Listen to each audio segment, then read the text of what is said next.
Hey everyone, welcome to the Holy Unto the Lord podcast. I'm Luke Lefevre. And I'm Elijah Crouch. On this podcast, we call our generation to radical holiness, audacious faith, and total devotion to Jesus. We're believing for a movement that leads to revival in the church, awakening in America, and the gospel to the ends of the earth. So let's jump in. What's up, everybody? Welcome to episode 5 of season 2. It's hard to believe that we're already on episode 5. I feel like it's gone by a lot faster than I thought it would. So, Luke, it seems that there's always, last season before one of the podcasts, Luke sliced his finger, and you can go listen to that story. But, Luke, you want to tell us about the unfortunate circumstance that happened before this podcast? I don't know what you're talking about. I have no idea. He who has no sin to see. Well, I may or may not have gotten pulled over on my way here this morning. You got in trouble with the law. Yeah. Classic Luke mistake. Here's so I'm driving here, right? And I'm like, and I see these lights behind me. I'm like, oh, surely he's just trying to get around me. I was like, he's not trying to pull me over. And I'm like, he's too holy for that. No, I'm just going, he's not trying to pull me over. I'm like, he must be just trying to get by. So I put my flashers on and pull over, and he pulls over behind me. I'm like, was I speeding? And I'm like, I've driven this road a million times. I'm like, I know I wasn't speeding. And then he came up, and my tags were expired, which they're actually not expired. I just haven't put the new license plate on the back of my car yet, which, to be fair, I should have done like a month, maybe 2 months ago. It's literally been sitting in my car. Don't judge me. I know you're all hardcore judging me. Anyway, so I got pulled over on my way here, and Elijah passed me while I was getting pulled over, and I'm sure Elijah just sitting in his car like, yeah, I get here, and Elijah's waiting outside the door just shaking his head at me, and I'm like, did you have fun seeing me get pulled over? And I'm like, yeah. Well, yeah, I didn't expect it to be you, and I drove around. It was funny. Yeah. Well, and then you were like, how did he see my license plate from far away? And I was like, so Tennessee, if you don't live in Tennessee changed their license plate design last year.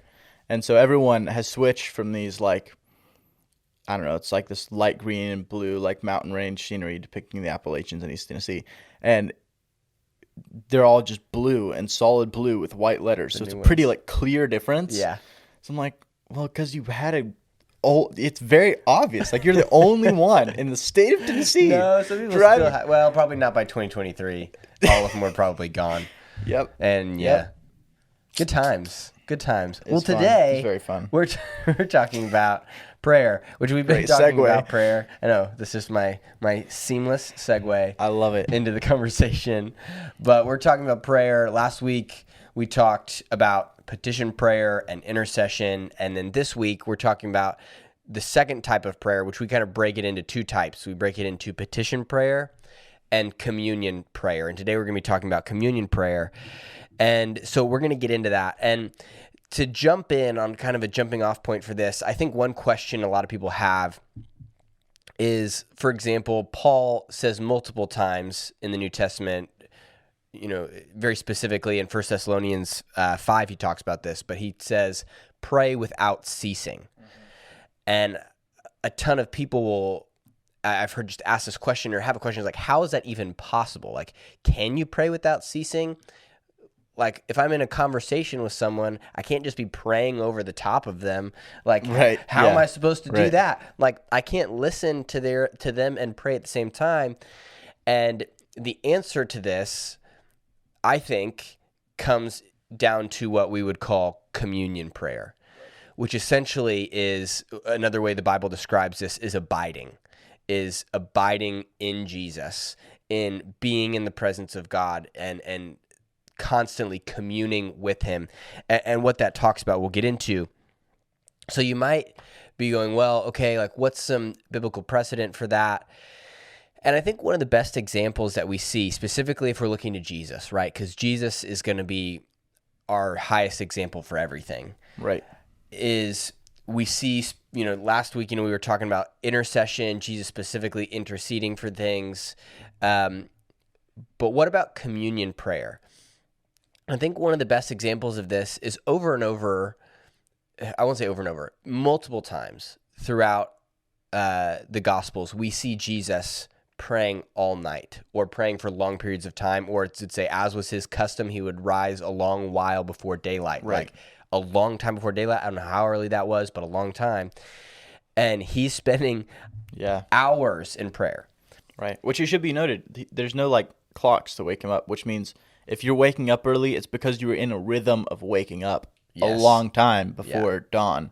Before like everybody you've else. Changed your sleep rhythm to fit this like custom of communing with God way before anyone else wakes up. Totally. And then sometimes there's these anomalies where he's out all night. Yes. And so I've heard it said, and I don't think this is I think it could be possible that this is what's happening. Although I have a different idea that I'll get to. But what I hear a lot of times is people going, well, Jesus would stay up all night to pray before he made big decisions. Like, for example, in Luke chapter 6, before Jesus chooses the 12, he prays all night on the mountain. And sometimes it's said, oh, well, he's praying all night to so that he knows exactly who the 12 are that he's supposed to be picking. I think that's very possible because now Jesus was fully God and fully man, right? So the noise and all of the distractions that we're prone to, Jesus wasn't immune to those, right? Like he still faced those. So there were times that he needed to be able to quiet himself before God, to be able to hear clearly, right? But I have trouble believing that with as clearly as Jesus heard the Father, right? He didn't do anything that he didn't see the Father doing or say anything he didn't hear the Father saying. So, I mean, his level of precise hearing was unbelievable. So I have a hard time believing that it took him all night to hear 12 names, right? So then that begs the question, what was he doing all night? Like, what on earth was he doing that took him all night long? And I think the answer to that is communing with the Father. I think there was this level of, you think about Jesus from eternity past that existed with the Father. And for the first time, he's had anything that could cause some type of distraction or separation from this perfect communion he's had with God for eternity past.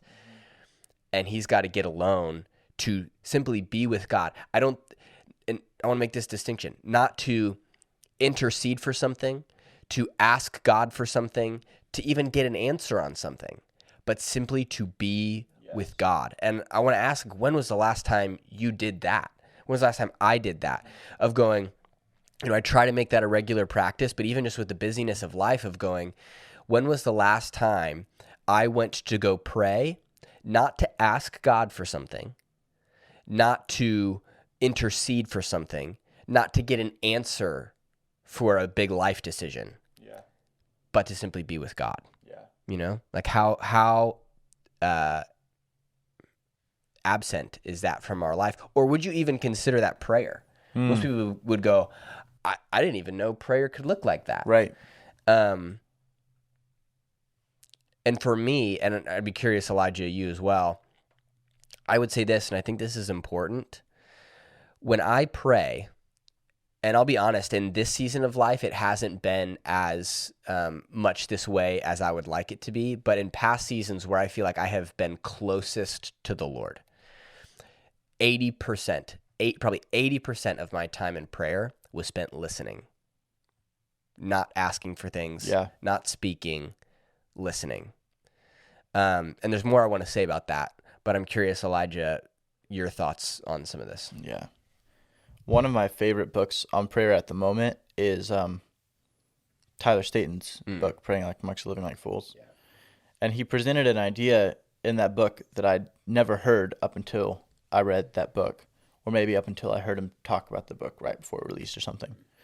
And when I heard it, I was like, it kind of made sense, but especially like experiencing this more and more and looking back on it more and more in times where I've done this, I've been like, oh, he was so right. And this is so biblical.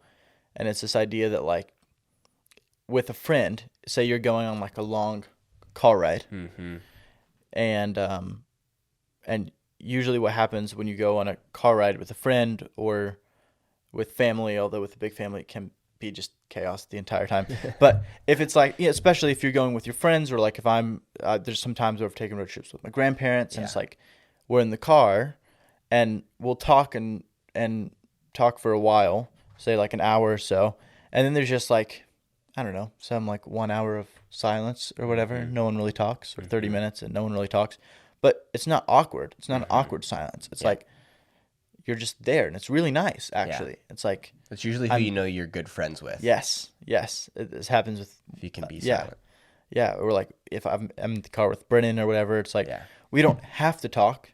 We can just be. Yeah. Because we know each other well, and it's very calming and very relaxing to our souls, and just the disorder of our souls to be with someone else and just be in silence. It's really nice. And it's especially, it's so calming and relaxing that it's actually one of the best things to do, when people are grieving. It's like, it's just not, when you're grieving, it's not helpful for people to come and be like, here's what you should have done. Like, that's just, no one wants that. But everyone wants someone to sit with them. And I think it's really the same way with God, and Staten pointed that out, where I'm like, man, I've experienced that, and I've known that to be true, where it's like, if I'm in the car and I turn my music off, or I turn my audiobook off or whatever, and just open my soul up to God, and if he wants to say something to me, great. And if he doesn't say anything, it's not a failure, because I'm with God. And it's so incredibly restorative, far more restorative than even just being with another person. Yeah. It's restorative on a very deep spiritual level that you just really don't find anywhere else. And I think it's core to relationship with the Lord, is being able to sit with him and listening and praying, but not necessarily having to say something, or not necessarily having to hear something, but just being open to the presence of God.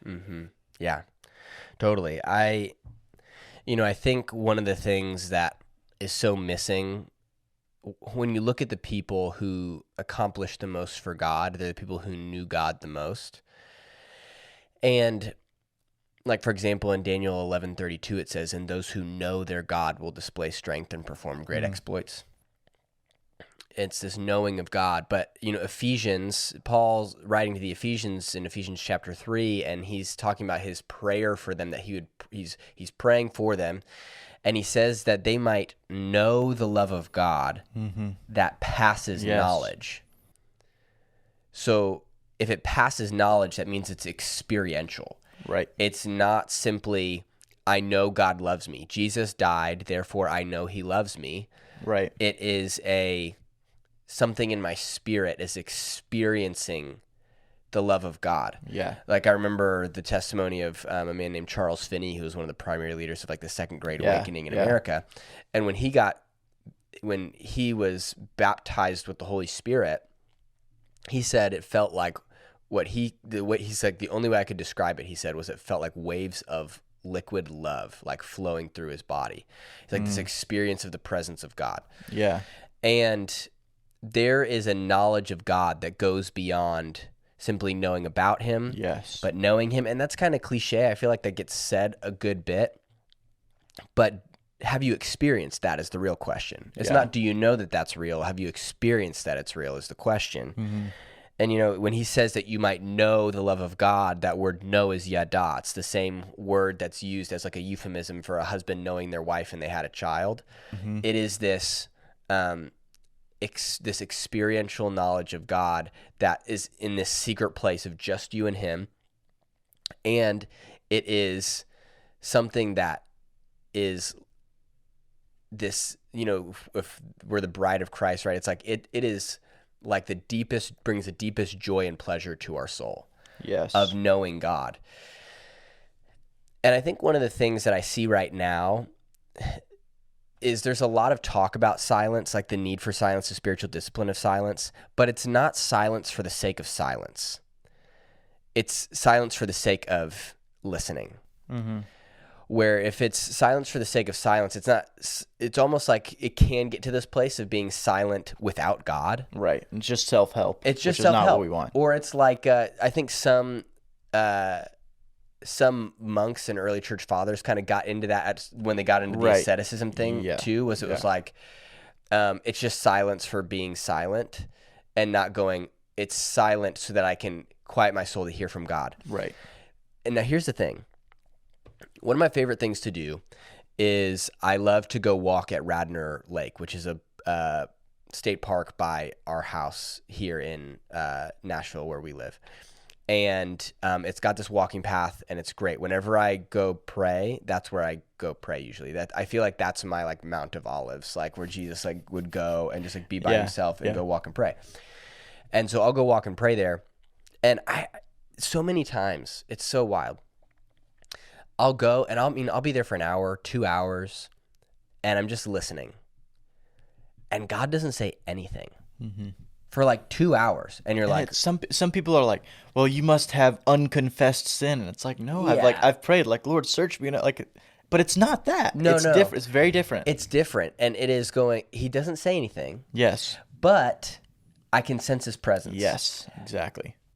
And I don't know how to say this other than he's not saying anything, but his presence is saying everything. Yeah. If it's That's good. like, I'm not hearing words or direction or anything. There's no scriptures coming to mind, but I can sense the presence of God. That I remember John Wesley, when he got saved, the moment he got saved, he said, I felt my heart strangely warmed. Mm-hmm.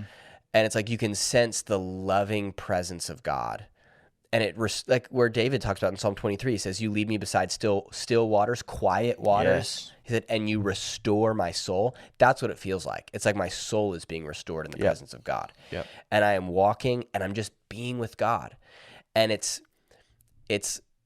him being there and just like walking with him. You know, I think of God in the garden. Mm-hmm. I think of Enoch in Genesis, where you got this weird guy, in case you don't know who that is.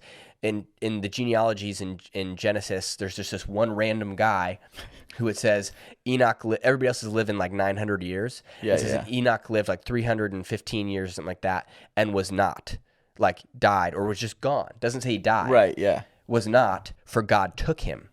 Right. And there's a whole rabbit hole with that whole thing. Yeah.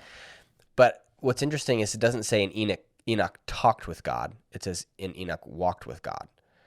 It's like he was just with him. That's like good. He loved That's being really with good. God, and I think God loved being with him. That's and God's good. like, why don't you just come up here? Like I really like spending time with you. Yeah. But it's this thing of like, it's funny. It's being quiet before God and listening. Yes. And you know what's interesting is the other day I was seeking the Lord on something that was kind of like a big decision, or I just needed clarity on. And I went and I walked it was probably 2 hours at Radnor. And I'm there for 2 hours praying, seeking God. He doesn't say anything. And I'm listening.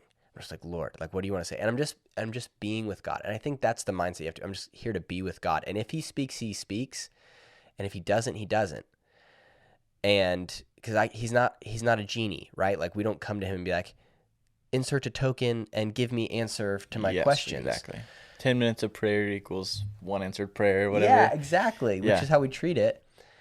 And nothing the whole time. But my soul was restored, just being with God. It was just like, oh my gosh, like, Lord, thank you. And later that day, I'm in the middle of working. I'm not even listening. Yes. And out of the blue, like one of the clearest answers to a prayer I've ever had, or just I hear the voice of the Lord go boom and answer my question. And I was like, where was that for the 2 hours I prayed? Why did you choose to tell me that like in the middle of my work day when I'm not even like thinking about that? Yes. And I don't know.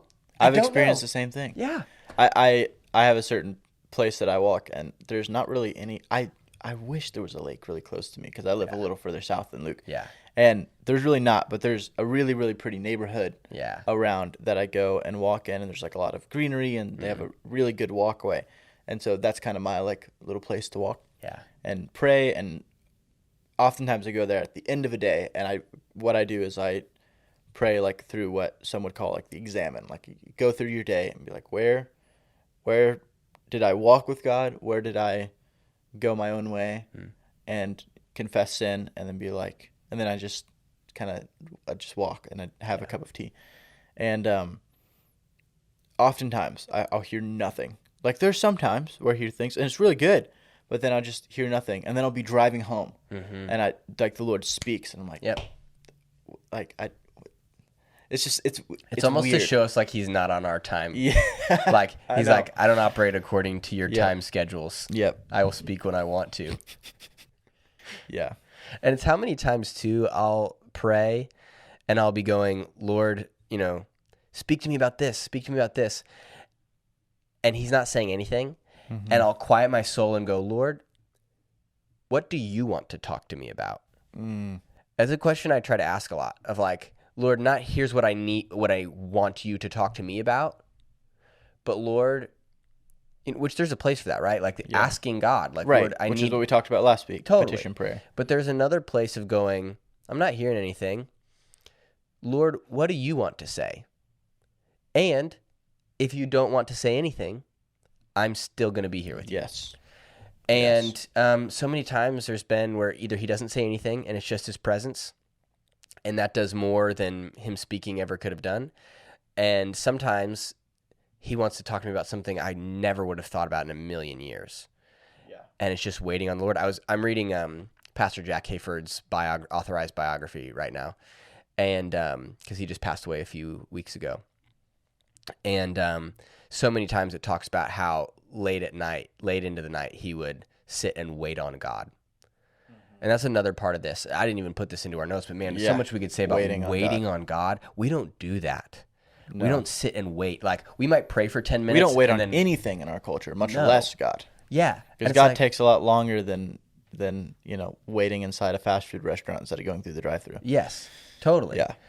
And I'm like, I think part of it is waiting on the Lord, and he wants us to wait. Like, those who wait on the Lord will renew their strength. That's what it is. It's like our strength gets renewed when we wait on God and we listen, because listening is waiting. And it's like, that's what it's like. It's like the presence of God is renewing the strength of our inner man. Yeah. Like where Paul says that you be strength with all might in the inner man. Like that's what happens when we're waiting on the Lord. It's like our soul's getting renewed. It's like all the same thing. Your soul getting renewed, your strength getting renewed, your inner man getting strengthened. It's all the same way of saying different ways of saying the same thing. And it's just waiting on the Lord, and he speaks. Right. I'd be curious for you to talk a little bit about, this wasn't in our notes. Okay. But about like Elijah and the cliff. Yeah. I think it's really interesting. And in this story, there are certain parts where I think Elijah, because some people would argue that in 1 Kings 19, what happens with Elijah was like he made all the right decisions. Mm-hmm. And I'm like, I'm inclined not to believe that he did everything right in that story. And there was at least a couple points where he deviated, because when he finally hears the voice of God, God's demoted. Like, yeah, exactly. He's like, go appoint a successor. Yeah. Because you're done. Although, it's not discounting what already happened in Elijah's life. It's just like, all right, you've come to a point where you've deviated from what I would have you do. Yeah. So I'm not going to make the argument he did everything right. And I actually believe Jesus is the ultimate fulfillment of what should have happened after Elijah's 40 days, or the 40 years of the Israelites in the wilderness, or the 40 years of Moses in the wilderness, when he spends 40 days in the wilderness and defeats the devil.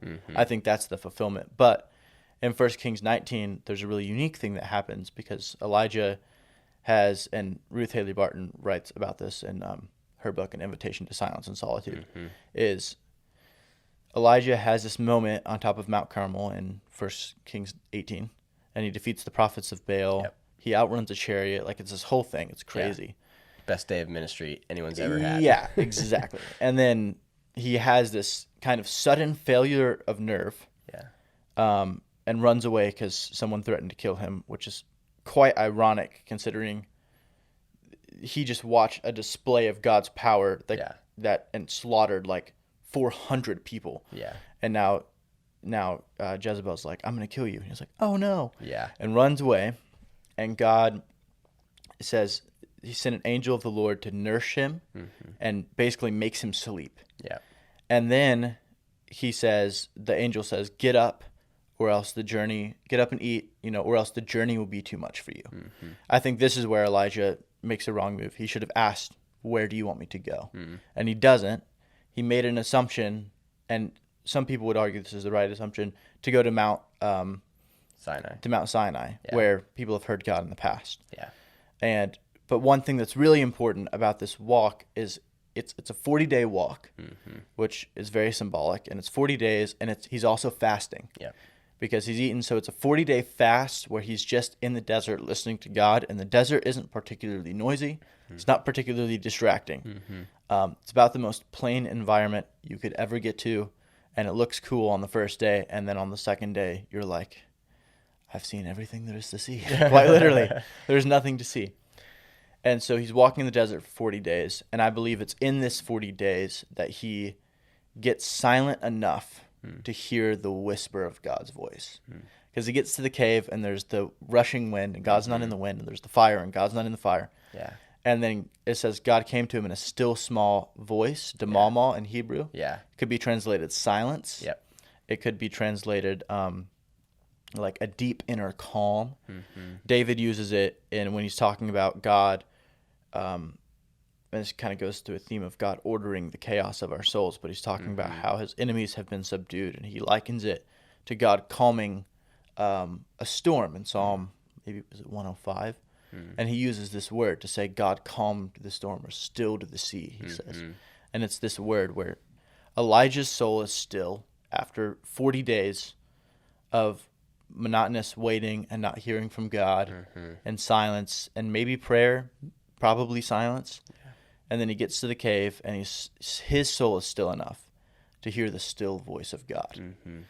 And that, Elijah goes to the cave. One of my favorite verses in the Bible, and it's fascinated me since I was a kid, is this idea where when Elijah hears the voice, he goes out to the front of the cave and wraps his face in the mantle. And it's this sign of like deep reverence for this still voice. And that's always just struck me where I'm like, man, Elijah had this deep reverence for like a still small voice. Like we just don't think that could happen in our culture. We're like the loudest person wins. Yeah. Like Harvard Business School mindset, the most charismatic leader wins.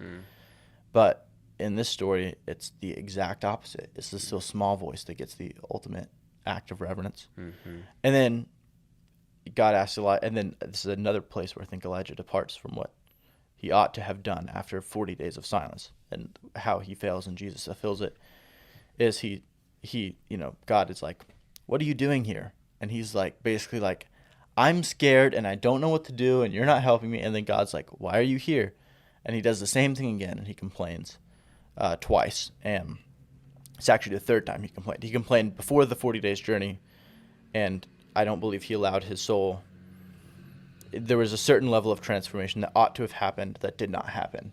And he's still complaining after all this time. And so God's like, get up and go appoint a successor and anoint a new leader. And but I think one thing he did get right is this quieting of his soul to hear the still voice of God. And if Elijah needed to quiet his soul, how much more do we? So I think that it's like that word potentially being translated like a thin silence.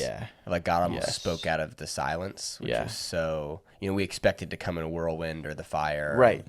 All the things, tornado is what a whirlwind is, right? And he speaks in the silence.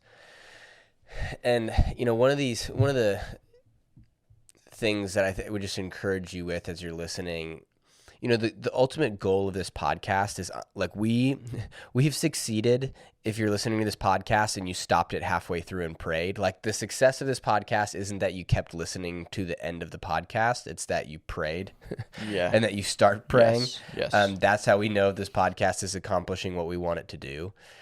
And I would say this, the greatest joy in life is to know God experientially. Yes, completely. And I would say what I felt just to encourage you with as you're listening to this is if you don't believe that's true, it's because you haven't actually experienced Test it it yet. out. I dare you. Yeah, totally. It's like if you don't believe that's true, it's because you haven't experienced it yet.